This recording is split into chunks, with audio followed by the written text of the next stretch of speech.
झारखंड की राजधानी रांची में अतिक्रमण हटाने का मुद्दा एक राजनीतिक मुद्दा बनता जा रहा है। सबसे बड़ा सवाल ये है कि आखिर दोषी कौन? ये जो हालात बने हैं, जिस तरह से सारे मकान तोड़ दिए गए और जिस तरह से बुलडोजर चला दिया गया, इसके लिए आखिर दोषी कौन है? दोषी कौन है ये तय करना तो संभवतः तुरंत ठीक नहीं है, लेकिन जिस तरह से देखा जा रहा है कि विस्थापन के बाद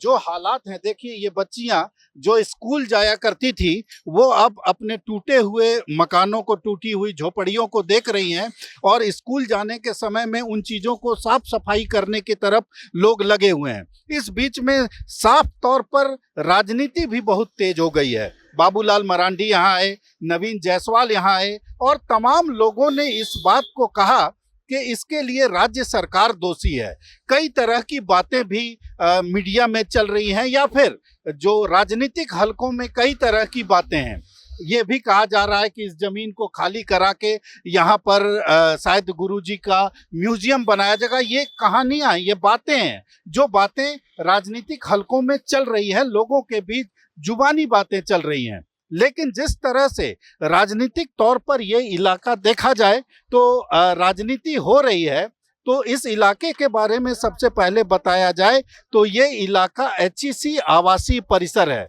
जाहिर है इसका मालिक, इस जमीन का मालिक जो है वो एचईसी है और एचईसी केंद्र सरकार की संस्था है। ऐसे हालात में अगर एचईसी ने जिला प्रशासन से इसको तोड़ने के लिए सहायता नहीं मांगी होती, मदद नहीं मांगी होती, तो शायद जिला प्रशासन इस पर कार्रवाई नहीं करता और 4 दशक से कार्रवाई नहीं कर रहा था। लेकिन जिस तरह से बाबूलाल मरांडी ने कहा कि इसके लिए राज्य सरकार दोषी है, ये अपने आप में एक महत्वपूर्ण बात है कि क्या बाबूलाल मरांडी एचईसी के पास जाएंगे और इन लोगों के लिए 4 बातें करेंगे कि जिस तरह से 4 दशक से अधिक समय से ये लोग रह रहे हैं तो इन लोगों को आगे भी रहने दिया जाए। दूसरी तरफ एक सवाल ये भी उठता है कि जिस तरह से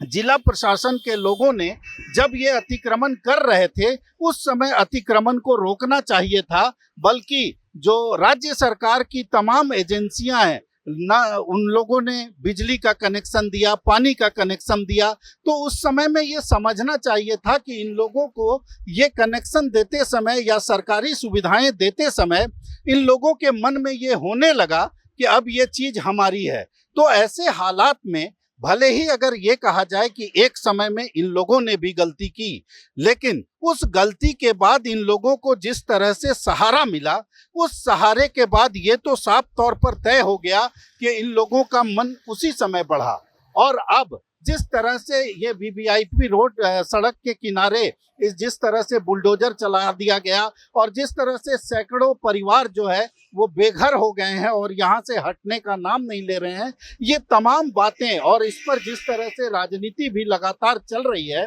ये बातें अब चर्चा के केंद्र में है। भारत एक्सप्रेस के लिए कैमरामैन धर्मेंद्र के साथ मधुकर आनंद, रांची।